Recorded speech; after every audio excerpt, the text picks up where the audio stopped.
నమస్తే, welcome to Telugu రాజ్యం. ప్రస్తుతం మనతో పాటు ఉన్నారు జనసేన సీనియర్ నాయకురాలు లక్ష్మి గారు ఉన్నారు. నమస్కారం మేడం. నమస్తే అండి.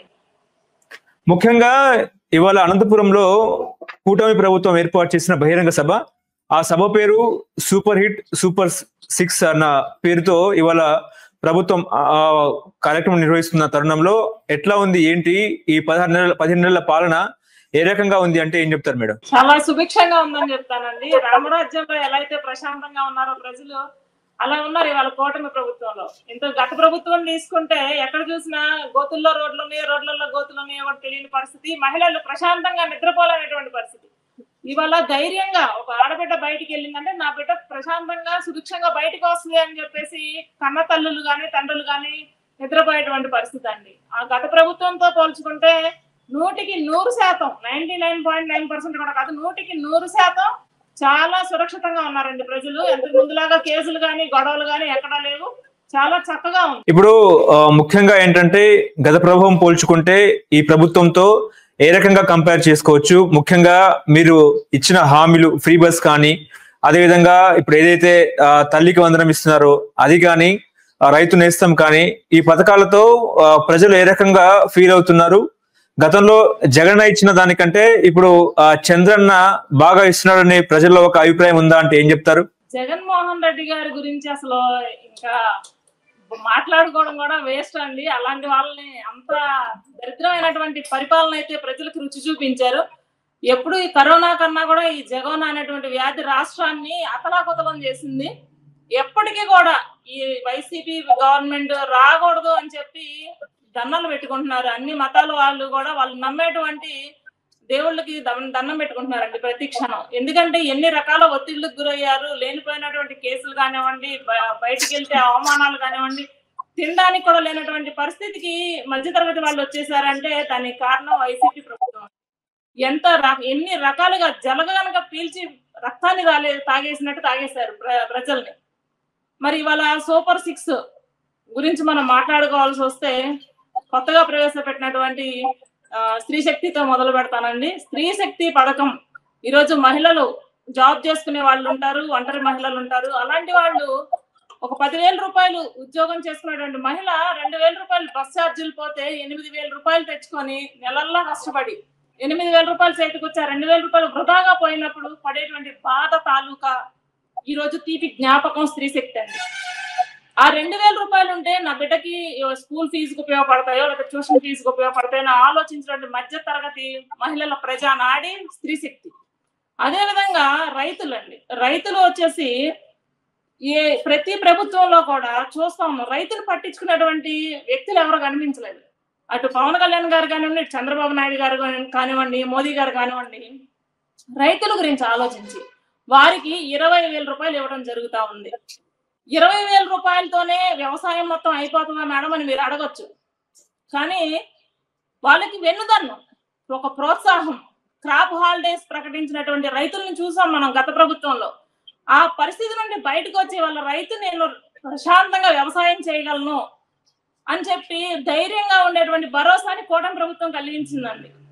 ఇవాళ ఎక్కడికి వెళ్ళినా కూడా మహిళలు స్వతంత్రంగా వెళ్ళగలుగుతా ఉన్నారు. ఇవాళ నా దగ్గర డబ్బులు లేవా అంటే పర్వాలేదు నేను వెళ్ళగలను అని చెప్పి సంతోషంగా వెళ్ళిపోతా ఉన్నారు. నేను ఈ రోజు మార్నింగ్ కూడా బస్ డిపో కాల్ చేస్తే టెంపుల్స్ కి ఫ్రీ బస్సులు లేవు కదా అంటే, లేదు మేడం టెంపుల్స్ కూడా ఫ్రీ బస్సులు పెట్టారు, ఈ మహిళలు ఎక్కడికైనా సరే వెళ్ళొచ్చు అని చెప్పేసి వాళ్ళు ఎంతో సంతోషంగా కూడా చెప్పడం జరిగింది.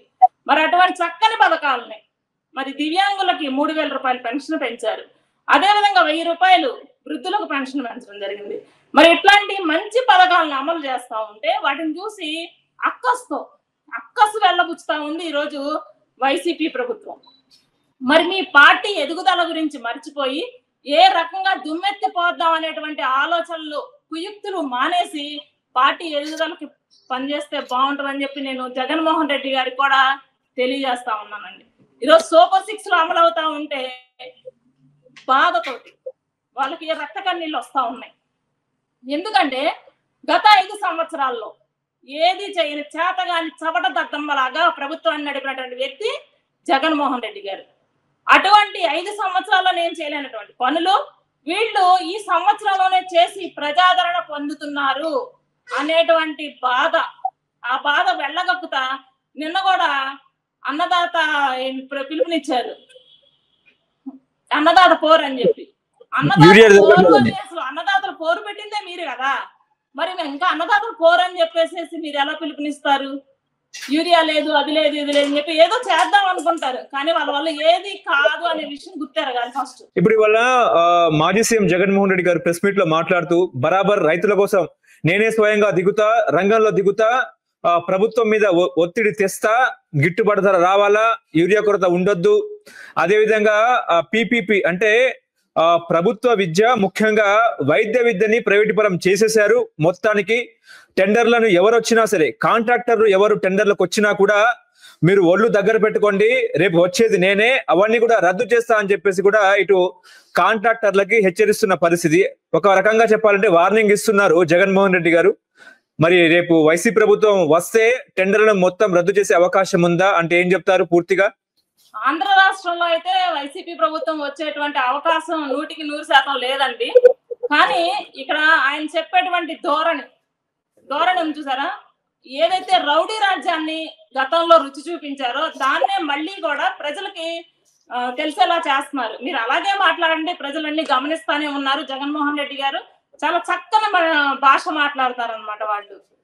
మొన్న కూడా ఒక ఆయన పేరు నాకు గుర్తు రావట్లేదు, ఆయన ఏమంటాడు, మీరు గెంటండి మా వాళ్ళని, పరిగెట్టించండి, తిరిగి అదే శక్తితోటి గొడ్డలతో వస్తారు అంటున్నారు. అంటే బెదిరిస్తున్నారా మమ్మల్ని? బెదిరిస్తున్నారు. మరి అదే పేరైతే నాకు కరెక్ట్ గా గుర్తులేదు. ఆ రకంగా భయభ్రాంతులకు గురి చేస్తున్నారు. అంటే మేము మళ్ళీ వస్తాము, మేము మళ్ళీ అరాచకాలు చేస్తాం అంటే గతంలో మీరు అరాచకాలు చేశారు అనేది మీరు ఒప్పుకుంటున్నారు. ఎంత భయభ్రాంతులకు గురి చేశారో ప్రజల్ని అని చెప్పి మీరు అనుకుంటా ఉన్నారు. ఈరోజు ప్రైవేటీకరణ అనేది ఎక్కడ జరగట్లేదండి. ప్రతి ప్రభుత్వంలో కొన్ని వ్యవస్థలకు టెండర్లు పిలవటం, వాళ్ళతో పనులు చేయించడం అనేది యాదృచ్ఛికంగా జరిగేటువంటి సంఘటనలు అవి. దాన్ని వీళ్ళేదో మేము యుద్ధాలు గెలిచేసాం అన్నట్టుగా ఒక బూచిలా చూపించే ప్రయత్నం చేస్తున్నారు తప్ప అంతకు మించి ఏమీ లేదు. కూటమి ప్రభుత్వం మీద దుమ్ము వేయాలి, ఇది ఒక్కటే ఆయన లక్ష్యం. అది ఏ రకంగా దుమ్ము అంటే సరిగ్గా ఓనమాలు కూడా పలకడం చేతననేటువంటి ఆయన కూటమి ప్రభుత్వాన్ని విమర్శించేటువంటి స్థాయికి వచ్చారు. ఏదో మాట్లాడాలి కాబట్టి మాట్లాడుతున్నారు, కానీ ఆయనకి కనీసం కూటమి ప్రభుత్వం గురించి మాట్లాడే నైతిక విలువలు కూడా, నైతిక అర్హత కూడా లేదు. ఇప్పుడు విశాఖ స్టీల్ ప్లాంట్ విషయానికి వస్తే, విశాఖ స్టీల్ ప్లాంట్ ని ప్రైవేటీకరణ చేయొద్దని చెప్పేసి ఒక దమ్మున్న మొగాడిలా పిఎం ముందే నేను వద్దు సార్ అని చెప్పాను, కానీ ఇవాళ అయితే మాత్రం 32 విభాగాలు ప్రైవేటీకరణ చేస్తున్నారు. అయినా కూడా ఇటు పవన్ కళ్యాణ్ గాని, చంద్రబాబు గాని, లోకేష్ గాని నిమ్మకు నీరెత్తినట్టు వ్యవహరిస్తున్నారని చెప్పేసి కూడా వైసీపీ నాయకులు జగన్మోహన్ రెడ్డి గారు మాట్లాడుతున్నారు. ఏం చెప్తారండి? పవన్ కళ్యాణ్ గారు మొన్న విశాఖ సభలో కూడా దీని గురించి మాట్లాడారండి. స్టీల్ ప్లాంట్ ని ప్రైవేటీకరణ కనుక చేయనివ్వము అని చెప్పారు. స్టీల్ ప్లాంట్ ని ప్రైవేటీకరణ చేయనివ్వము, కరెక్ట్ గా వినాలండి. ఆయన మాట్లాడిన మాటని జగన్మోహన్ రెడ్డి గారు ఎలాగో పవన్ కళ్యాణ్ గారు మాట్లాడుతున్నారంటే బల్లిలాగా టీవీకి అతుక్కుపోతారు, ఆ విషయం మాకు తెలుసు. ఆయన ఏం మాట్లాడుతున్నారో కూడా వినండి.